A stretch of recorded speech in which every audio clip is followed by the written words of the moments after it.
距离罗伯的职业赛还有10天，然后现在准备出发去吃个，本来是说要吃欺骗餐的，然后结果降级变成高碳，然后现在其实算半个欺骗餐，你们可以把它理解成半个欺骗餐，然后一会儿给你看一下我们会去吃什么。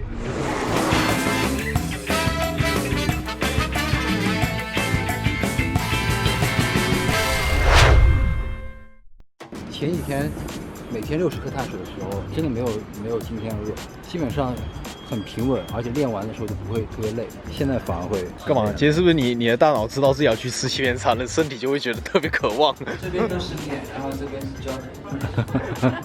我咽一下口水。那要一份红烧牛肉，有没有干净一点的？都干净啊，不干净。不是，我说那个干净一点，就是热量少一点的。热量多少克？1两50克。1两是50克啊，才50克啊，行吧，那一会儿我们不够再加碗面就行了。我觉得很有可能我们要点2到3碗。素食经2份啊，沙参肉丝。浇头。我也不管我带的是什么。天哪，这是人吃吗？不是，你不需要凑这么近。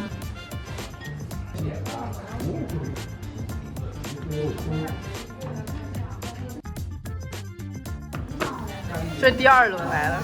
哦，你这次点了小阳春啊？胃有点撑撑的感觉，我现在不敢起来，我要吐了。那没有那么夸张。刚才我们稍微计算了一下，大概一个人大概是100多克碳水，因为这实在没办法精准测量，所以100多克。阳春面里面本来就有一些脂肪，所以我算它10克到15克脂肪吧，最多。然后一会儿回家我帮老师给你讲一下关于欺骗餐的如何去安排。我感觉我那个碳水进入我大脑，我现在有点困。好痛哦！有感觉了。是。哦 shit！ 你抓它？不，我刚自己抓，汉堡满脸写的开心。哈哈！前天吃了欺骗餐，然后今天我们准备练个胸。昨天训练的状态超级爆，赛前9天，然后准备跟汉堡。我剩8天了。你有8天。富豪在这边，然后来确保我们训练没有太多问题，因为他最近也在加武棒待时间比较久，然后他在帮我看一下我身体就是有什么需要调整的，因为最后阶段保护身体真的很重要，不能出现任何的一点意外。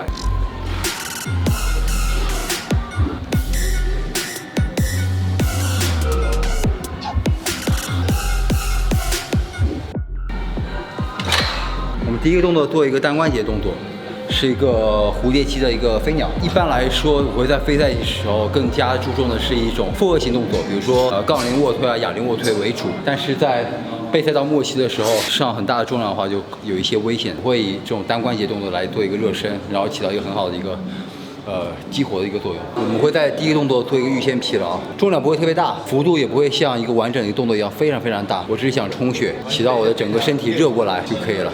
所以我会做4组，但重量都会比较轻，然后做15到20个为主。吹一吹，真是哦，谢谢。我靠，顶级待遇了，你。哇，好痒，好痒！不要！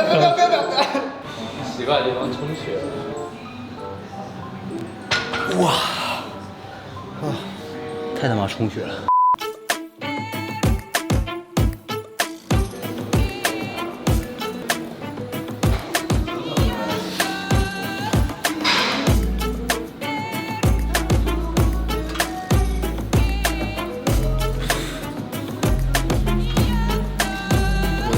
这边就会不舒服，就热开了以后就还好，但是刚开始的时候会有点不舒服。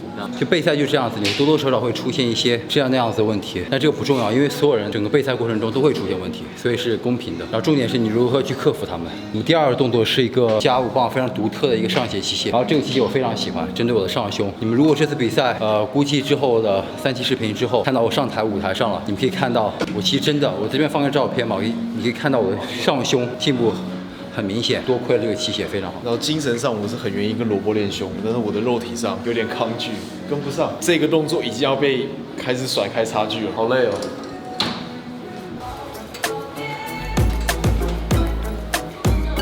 身体逐渐诚实，水上说要，但是我下一组肯定是训练组。这里面倒的是 BCA， 是柠檬味的 BCA， 不是柠檬味，就是我会放几个柠檬，因为可以帮我稍微平衡一下我的酸碱性。这里面放的是水蜜桃的，非常好喝。打算正式组推几个？推8个。啊，那我这个应该推得了8个吧？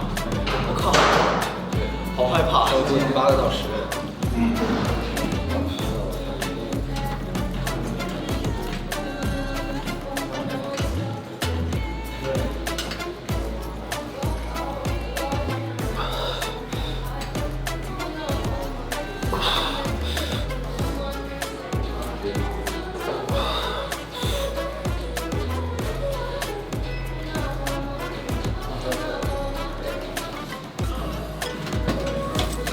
Nice。我比你多25磅吧。不用考虑我的感受，你可以再加一个大的。你做就是重量轻一点，然后次数多一点。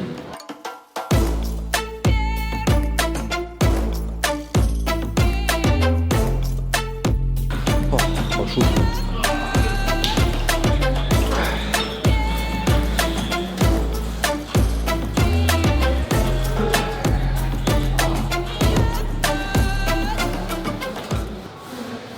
右边前锯再收紧一点，右边前锯肌再顶出去一点点。备赛期间很重要，就是说，你要不断的去测试一下自己的70%的重量吧，60到70的重量，检验一下自己到底有没有掉力量。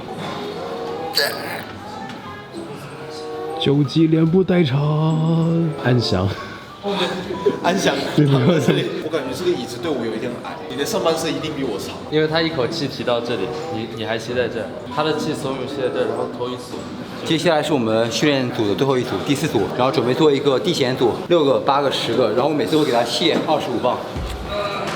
走，2，走，3，4，5，6。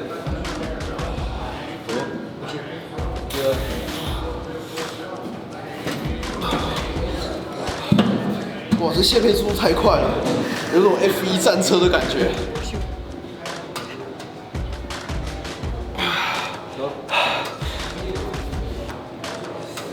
走4个了，好，4个行吧。5、6，走，7 ，one more，漂亮。3，nice。2，来，没帮你。one more。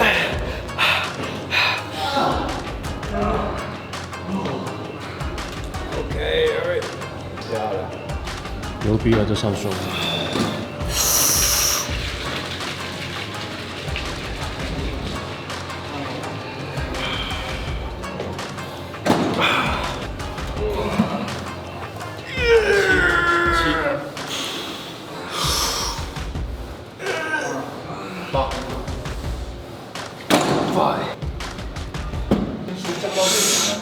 然后我会往后拉，对，拉，动作力，深一点。9个 ，fuck。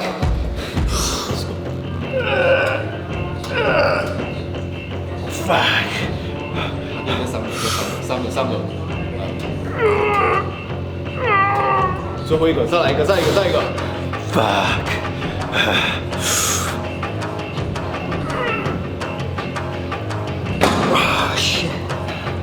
啊，舒服。我好想脱衣服哦，我现在一定爆充血了。来，我很期待。哇，这对，太轻了吧12个。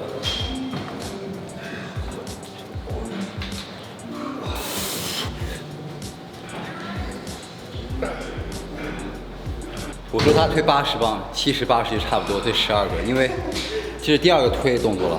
其实低碳水的时候训练组不会差太多，但是我的耐力会下降很快，因为我的糖原就这么多。用完第1、第2动作基本上没力气了。我不记得我上次什么时候推平板哑铃了，我感觉已经有4、5个月了，5、6个月，因为我不记得什么时候推过，那说明真的很久之前了。我都记得我什么时候练过腿，但我不记得什么时候推过。暴露了！你上次视频还说你礼拜天练腿，没有，礼拜天我写的是肩杠腿，对，所以但通常选择的是肩。OK，反正镜头前应该是王华老师了，上一次。对，镜头前是王华老师，然后上次推的是50公斤，对吧？因为那边只有50。对，通常萝卜不推平板哑铃，是因为健身房的哑铃都太小了。但今天我的胸感觉有点紧，所以不一定能推很大。哎呦，好像逼，等下你在哈哈哈哈那边推。哇，真的很重，我很重，我操！各位，这是100磅啊！哎呦，正骨了。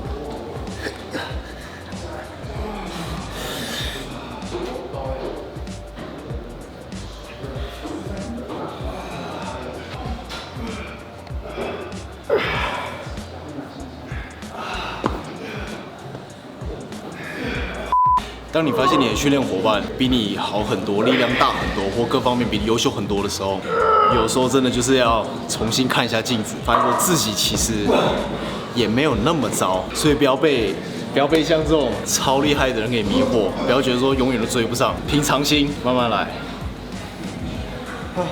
来看汉堡。因为我在训练前的时候吃了2到3克的盐，盐的充血真的是不一样。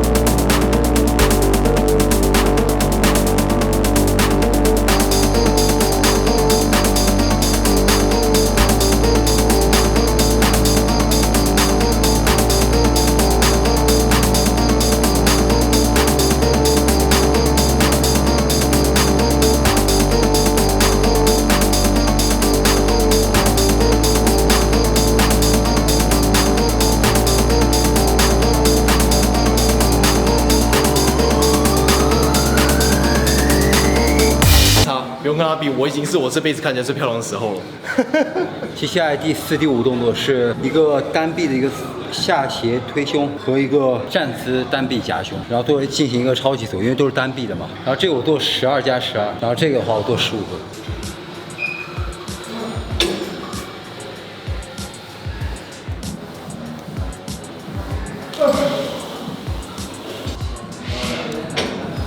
这里最多。15个。啊？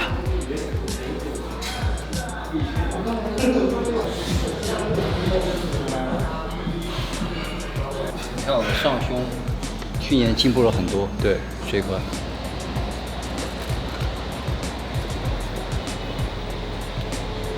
哇塞，那这胸怎么这样子？就你这个胸可以不用用力。我靠，手感好好。不是我的手没有很小，但是说你的手在他胸上就是怎么跟女朋友大？你看可以放2只手。你看我水巨多，不知道为什么。昨天刚蒸完，但今天水很多。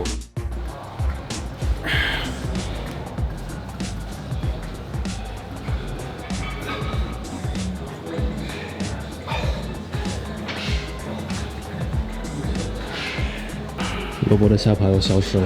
这个动作叫做不要脸推胸，就尽可能去遮住你的脸。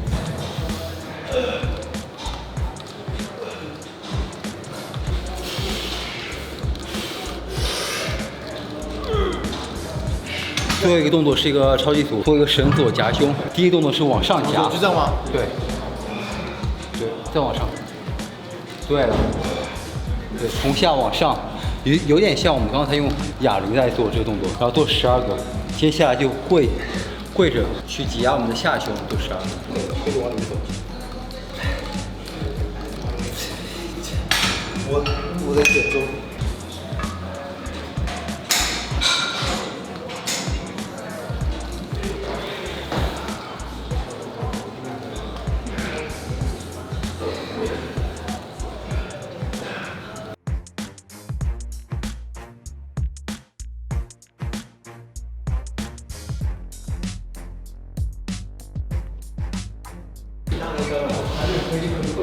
没问题，随时。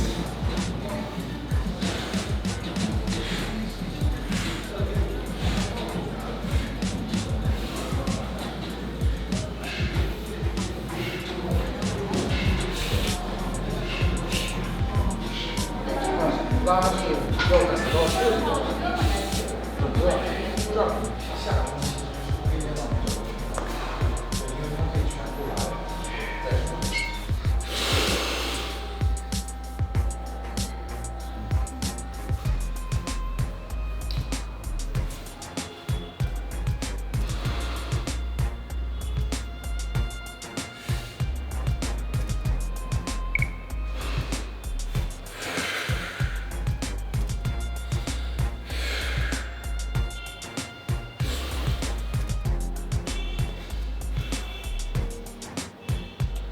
我现在黑不黑？好黑，汉堡黑吗？又黑又帅。又黑又硬。没有问你这个啊。那你说是哪里黑？现在我们开始讲讲我们的正题。本来想的是吃完欺骗餐以后就去录视频，但后来训练，然后又太累，也就是你们刚刚看到的一个胸部的一个干货讲解，就是备赛的时候就是这样子，就没办法专注在镜头面前，因为很多时候你想一个人，然后很多时候你根本就不想去比赛以外的事情，根本不想。我不知道别人是不是这样子，反正我是这样子。尤其最后一周，我肯定做所有事情，我觉得这个东西有助于我的比赛，那么我就做；如果不助于，那我就不做。你剩6天，我是6天，5天，不能再拖了，因为之前答应你们的要讲关于欺骗餐的东西，所以尽量打起精神来给你们讲一下欺骗餐。然后我们分为几个，就分为为什么和什么时候，什么是欺骗餐，如何去吃。其实大部分的原因是来自于精神的需求，然后再是来自于身体的需求，也就是帮你提高代谢，它可以提高瘦素，是吧？对，就这几个要求，就一个是精神，一个身体。对我来说，欺骗餐的需求没有那么大，在这次，因为我妈做饭很好吃，我自己这次非常专注，因为备赛本来时间就不够长，所以我非常专注在这次备赛，并没有去乱想别的，所以跟以前的比赛不一样。我这次其实精神上根本没有特别需求欺骗餐。那个时候体重掉得太快，我安排了一个欺骗餐，让我更多是身体的需求。我觉得我需要更多的能量，对，刚忘讲，帮助你储存一些你需要的一些糖原。那么这就是我为什么选择欺骗餐，可以更好的去训练。对我来说，身体需求可能占60%。我觉得对我来说，精神需求其实没有到那么大，因为我平常我自己做饭，然后我做的饭很烂，精神上来讲，我觉得我还好。但是我是一个就是如果说没有碳水的人，我会练不动。那之前就是尝试低碳加高碳嘛，就是碳循环。那我会因为我的进度慢而把我的低碳拉得非常多天，然后我就需要一个高碳日去再重置一下我所有的荷尔蒙。罗伯刚之前讲说瘦素，这也是一个很重要的荷尔蒙，它会让你瘦得更快。其实我们那天也真的没有很欺骗，算半个欺骗。我们那天是吃的是阳春面。当然了，我吃完以后也很开心。那时候减脂速度有点慢，所以我就是疯狂低碳以后，然后我要再高碳，然后希望把我的新陈代谢再继续拉高。那个时候你的体重我记得是很久没有变，是吗？对。然后我是体重一直在下降，所以那个时候我们在同一时间段，然后安排了这个欺骗餐。但是对于大部分人而言，精神需求可能远超过身体的需求，因为很多人没有一个长期的减脂过程，也很多人没有一个明确的目标。因为我跟汉堡都是，这个很重要，目标都是比赛，而且汉堡目标就是因为他2年没有比赛，然后我曾经2年前比过2场，对，大家都不知道，但是他之前减干过，所以他这次很想给你们看到他非常巨大的转变，这也是给他一个动力去安排，然后做，所以他。刚才说了没有那么需求，我比赛比时间习惯了以后，我吃健康餐也习惯了，都没有。但对于大部分而言，精神需求是多，一定是占于主导的。哦，还有说到这里，眼不见为净真的很重要。对，如果你家里一天到晚放一些零食，你每次走过路过，然后打开你的橱窗看到薯片，他就坐在那边，然后再跟你照。对，给你们忠告就是说，刚才汉堡讲过，当你感觉到你精神要崩掉的时候，提前安排，总比你后面开始暴饮暴食，然后再催吐那样要好。所以欺骗餐的作用就在这里，一餐就可以了。现在讲什么时候，我们上面写了弱势部位，这个其实跟高碳的作用是一样的。我可能是放在我的练背之后，然后汉堡是放在练胸之后，这个都是一样，放在弱势部位训练后。但是我还要讲的是多久一个频率去安排这个欺骗餐，频率很重要。然后你不能说是练完就吃，我哪里多弱，我哪里都安排欺骗餐，这是不可能的事情。所以需要一个频率。在我初期的话，如果你刚开始减脂的时候，我觉得你可以从1周安排1餐开始，1周安排1餐，然后等到后面的时候变成2周安排1餐。因为像我这备赛基本上属于12周，当然认真备赛可能在9周左右，我一共9周时间安排了1餐。然后汉堡我比你早至少大概30周，对，我可能有大概15周左右，15周到16周的一个备赛，然后汉堡也只安排了1餐。所以对我们来说不存在这样的问题，但对于你刚开始步入减脂的时候，最开始1周安排1次，因为你不习惯，就像比如说我女朋友啊，包括阿山，你就是你多久会觉得你想吃？你确定你要讲你女朋友？我已经在后面听到有人在咂嘴巴了。就是目标非常重要，先1周安排1次，我觉得你就做得很好。对于大部分人，对。现在讲讲什么是欺骗餐。这边有高碳高油，所有的中餐基本上属于就是高碳高油。然后其实我们吃的就比如阳春面，新洲炒米，对，所有的干炒牛河，这都属于欺骗餐。我现在讲讲就是什么是比较干净一点的欺骗餐，就是所谓的半个欺骗餐。就我觉得阳春面就是一个比较好，就是一个面我们自己带一点肉，我们自己带的浇头，我之前在美国备赛的时候，我会安排寿司，寿司是一个比较好的，加上鱼有很多好的脂肪，三文鱼就比如说汉堡除了芝士，就是我之前安排欺骗餐我也会这么安排。在我第一次比赛的时候，这些都是比较好的建议了的，不太建议你真的去吃一顿高油火锅之类的，因为这些油真的会储存在你身体很久，你就很难。因为这本来是用来储存糖原的，但是你去吃了高油，其实没有那么建议你去。当然了，这个东西呢你自己去把握一下。我们刚才说了3种食物是我比较推荐你吃的，真正比较好的欺骗餐其实是高碳日。然后现在讲一讲就是如何去吃。这一部分可能是比较好理解，就是抄笔记的时候第4部分可能不用抄进去。以上呢就是我们罗列的什么是欺骗餐，以及就是为什么欺骗餐，然后为什么需要欺骗餐。一定要注意，欺骗餐真正的欺骗的其实是你自己。对，就是我说的精神的需求，就是你其实还是需要不断挑战自己。对。不要让它作为一个借口，对，不要觉得是一个借口，说我可以吃欺骗餐了，然后就去狂吃。其实你的身体其实根本不需要。我希望你们喜欢这个视频，然后我会在下期视频里面给你们出一期 Q&A， 然后你们期待一下下期影片，拜拜。